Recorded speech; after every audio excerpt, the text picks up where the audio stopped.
A Bíblia está repleta de histórias fascinantes e mistérios que continuam a intrigar estudiosos e fiéis ao redor do mundo.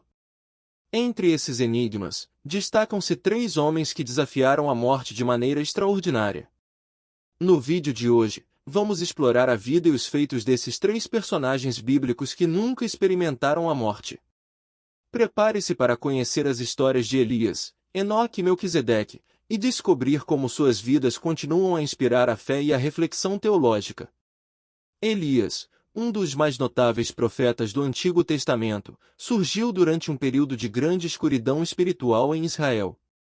Sob o reinado do rei Acabe e sua esposa Jezabel, a adoração ao deus Baal foi instaurada, levando o povo a se afastar dos preceitos divinos. Baal, considerado o deus do clima e da fertilidade, passou a ser adorado fervorosamente, o que gerou uma crise de fé entre os israelitas. Foi nesse contexto que Elias foi chamado por Deus para ser seu porta-voz e lembrar ao povo de sua verdadeira aliança com o Senhor. Logo no início de seu ministério, Elias confrontou Acabe com uma profecia devastadora: tão certo como vive o Senhor, o Deus de Israel, a quem sirvo, não haverá nem orvalho nem chuva nos próximos anos, exceto mediante a minha palavra. Esta seca prolongada seria um desafio direto ao poder de Baal, demonstrando que o verdadeiro controle sobre o clima e a vida estava nas mãos de Deus. Essa declaração audaciosa não só colocou Elias em perigo, como também foi o começo de uma série de milagres que marcariam sua vida. Para se proteger da ira de Acabe e Jezabel, Elias recebeu instruções divinas para se refugiar junto ao ribeiro de Quirite. Durante esse período, ele foi sustentado milagrosamente. Corvos traziam pão e carne para ele, enquanto a água do ribeiro o mantinha hidratado. Esta fase de isolamento e dependência total de Deus preparou Elias para desafios ainda maiores que viriam a seguir. Quando o ribeiro secou devido à seca, Deus enviou Elias para a cidade de Sarepta, onde uma viúva cuidaria dele. Chegando a Sarepta, Elias encontrou a viúva em extrema pobreza, prestes a preparar sua última refeição com um pouco de farinha e azeite que lhe restavam. Elias pediu que ela lhe fizesse um pão primeiro, prometendo que Deus não deixaria faltar farinha nem azeite até que a chuva voltasse. Milagrosamente, a provisão da viúva foi multiplicada, confirmando a fé e a palavra de Elias. Este evento não só salvou suas vidas durante a seca, mas também fortaleceu a fé da viúva no Deus de Israel. Ainda em Sarepta, a tragédia atingiu a viúva novamente quando seu filho ficou gravemente doente e morreu. Desesperada, ela questionou Elias sobre o propósito de sua presença ali. Elias tomou o menino em seus braços, levou-o ao seu quarto e clamou a Deus, pedindo que a vida voltasse ao menino. Deus ouviu a oração de Elias, e o menino foi restaurado à vida. Este milagre extraordinário não apenas trouxe consolo à viúva, mas também solidificou a autoridade profética de Elias. O ponto culminante do ministério de Elias ocorreu no Monte Carmelo, onde ele desafiou 450 profetas de Baal em um confronto decisivo. Elias propôs um teste para provar quem era o verdadeiro Deus. Ambos os lados sacrificariam um touro e orariam para que seu Deus enviasse fogo do céu para consumir o sacrifício. Os profetas de Baal clamaram e se cortaram em vão, mas não houve resposta. Quando chegou a vez de Elias, ele restaurou o altar do Senhor, encharcou o sacrifício com água e orou. Deus respondeu com fogo, consumindo completamente o sacrifício, a madeira, as pedras e a água. Após a vitória no Monte Carmelo, Elias ordenou a execução dos profetas de Baal, e então orou para que a chuva voltasse. Deus novamente respondeu à sua oração, e uma grande chuva caiu sobre a terra, encerrando a seca. Apesar dessa demonstração de poder, Jezabel jurou vingança contra Elias, forçando-o a fugir para salvar sua vida. Em seu desespero, Elias encontrou refúgio no deserto, onde Deus o confortou e renovou suas forças para continuar sua missão. O final do ministério de Elias é tão dramático quanto sua vida. Sentindo que seu tempo estava chegando ao fim, Elias e seu aprendiz, Eliseu, viajaram juntos para vários locais sagrados. Em cada lugar, Elias tentou se afastar de Eliseu, mas Eliseu se recusou a deixá-lo. Por fim, Elias perguntou a Eliseu o que ele queria como herança espiritual, e Eliseu pediu uma porção dobrada do espírito de Elias. Enquanto caminhavam e conversavam, um carro de fogo com cavalos de fogo apareceu e separou os dois, levando Elias ao céu em um redemoinho. A ascensão de Elias foi testemunhada por Eliseu, que assumiu seu manto e continuou seu trabalho como profeta. A Bíblia relata que Elias não experimentou a morte, sendo levado diretamente para o céu, um evento que simboliza a vitória final da vida sobre a morte e a fé inabalável no poder de Deus. A história de Elias continua a inspirar crentes de todas as gerações a confiar em Deus e a permanecer firmes em sua fé, mesmo diante dos desafios mais difíceis. Enoque é uma figura fascinante do Antigo Testamento, cuja vida é envolta em mistério e reverência. Menos mencionado do que outros personagens bíblicos, Enoque é descrito como um homem que andou com Deus, uma frase poderosa que indica uma comunhão íntima e constante com o Criador. Essa relação única e profunda com Deus distingue Enoque como um exemplo notável de fé e obediência. Enoque nasceu em uma época de crescente corrupção moral e espiritual. Ele era filho de Jared e pai de Matusalém, o homem mais longevo da Bíblia. A linhagem de Enoque é significativa, pois ele pertencia à sétima geração a partir de Adão, simbolizando a perfeição e a completude na tradição judaico-cristã.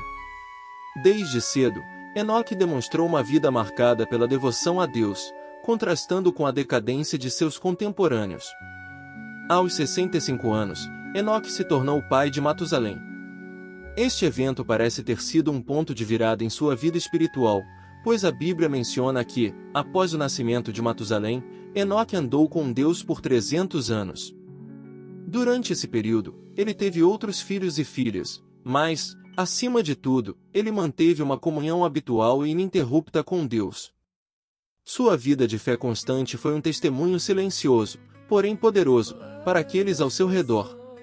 A caminhada de Enoque com Deus era tão profunda e significativa que ele não experimentou a morte física. Em Gênesis 5:24, lemos: Enoque andou com Deus, então ele já não foi encontrado, pois Deus o havia levado. Este evento extraordinário marca Enoque como o primeiro ser humano a ser arrebatado diretamente para o céu, um privilégio que seria repetido apenas em casos muito especiais na narrativa bíblica. A fé de Enoque é destacada novamente no Novo Testamento, especificamente em Hebreus 11:5, onde se afirma que, pela fé Enoque foi trasladado para não ver a morte, e não foi achado, porque Deus o trasladara. Este versículo não só confirma o relato de Gênesis, mas também sublinha que a vida de Enoque agradou a Deus de uma maneira tão singular que ele foi poupado da morte terrena. A expressão de sua fé e obediência se tornou um modelo para todos os crentes. Enoque também aparece em outros textos antigos, como no livro de Enoque, um apócrifo que, embora não canônico, oferece uma visão mais detalhada de suas visões e profecias. Neste texto, Enoque é apresentado como um profeta que recebeu revelações sobre o juízo divino e a vinda do Messias. Suas visões o conectam diretamente aos eventos escatológicos, estabelecendo-o como um precursor dos temas apocalípticos que surgem mais tarde na Bíblia.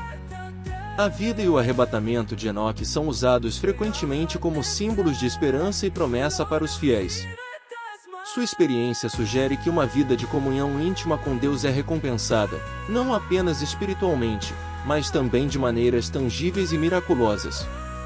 Enoque serve como uma garantia de que aqueles que buscam sinceramente a Deus e vivem em conformidade com sua vontade podem esperar ser acolhidos na presença divina. Finalmente, Enoque nos desafia a refletir sobre nossa própria caminhada com Deus.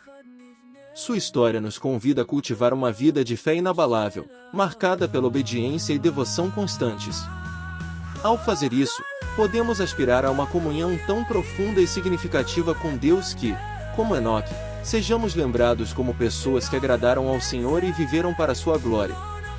Melquisedeque, uma figura enigmática e reverenciada do Antigo Testamento, aparece brevemente na Bíblia, mas sua presença ressoa de forma significativa tanto no judaísmo quanto no cristianismo. Ele é introduzido no livro de Gênesis, no capítulo 14, durante o encontro com Abrão, mais tarde Abraão, após a batalha de Abrão com os reis. Melquisedeque é descrito como rei de Salém e sacerdote do Deus Altíssimo, uma dupla função que já o distingue como uma figura única e misteriosa. O encontro entre Melquisedeque e Abrão ocorre após a vitória de Abrão sobre uma coalizão de reis. Melquisedeque traz pão e vinho, uma oferta que muitos veem como um prenúncio da Eucaristia cristã. Ele abençoa Abrão, dizendo: Bendito seja Abrão pelo Deus Altíssimo, Criador dos céus e da terra. E bendito seja o Deus Altíssimo, que entregou seus inimigos em suas mãos. Em resposta, Abrão dá a Melquisedeque um dízimo de tudo que conquistou, indicando respeito e reconhecimento à autoridade espiritual de Melquisedeque. A breve aparição de Melquisedeque em Gênesis é rica em simbolismo e abre espaço para inúmeras interpretações teológicas. Ele é descrito como sem pai, sem mãe, sem genealogia, sem princípio de dias nem fim de vida, o que leva muitos a vê-lo como uma figura tipológica de Cristo. Esta descrição, encontrada na carta aos Hebreus no Novo Testamento, sugere que Melquisedeque é uma representação de uma ordem sacerdotal eterna, que antecede e transcende o sacerdócio levítico. A carta aos Hebreus, capítulo 5, versículo 7, faz uma conexão explícita entre Melquisedeque e Jesus Cristo. O autor argumenta que Jesus é um sacerdote segundo a ordem de Melquisedeque, e não segundo a ordem de Arão. Isso é significativo porque estabelece Jesus como um sacerdote eterno, cuja autoridade não depende de uma genealogia terrena. A associação com Melquisedeque enfatiza que o sacerdócio de Cristo é superior e eterno, cumprindo e superando as limitações do sacerdócio levítico. Melquisedeque também é relevante na tradição judaica, onde ele é considerado um símbolo de justiça e paz. O nome Melquisedeque pode ser traduzido como Rei de Justiça, e ele é o Rei de Salém, que significa paz. Portanto, ele é visto como uma figura que incorpora tanto a justiça quanto a paz, atributos que são centrais à compreensão judaica de um líder espiritual ideal. Além das escrituras canônicas, Melquisedeque é mencionado em textos apócrifos escritos de Qumran, onde ele é muitas vezes apresentado como uma figura celestial ou angelical. Esses textos ampliam a percepção de Melquisedeque como um ser que transcende a realidade terrena, reforçando sua imagem de um sacerdote eterno e divinamente ordenado. A figura de Melquisedeque também tem implicações escatológicas. Em algumas tradições, ele é visto como um precursor do Messias, apontando para um futuro onde justiça e paz prevalecerão. Sua aparição breve, mas significativa, na narrativa bíblica, juntamente com sua ausência de genealogia e morte, o coloca em uma categoria única, sugerindo uma continuidade divina que atravessa as eras e culmina na pessoa de Jesus Cristo. Melquisedeque, portanto, é uma figura que inspira profunda reflexão teológica e espiritual. Sua presença na Bíblia desafia os leitores a considerar as dimensões eternas e transcendentais do sacerdócio e da realeza.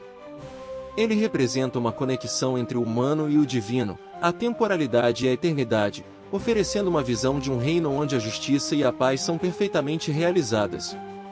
Ao estudar Melquisedeque, somos convidados a reconhecer e contemplar o mistério da fé e a soberania de Deus, que se manifesta de maneiras surpreendentes e poderosas através das páginas das Escrituras Sagradas.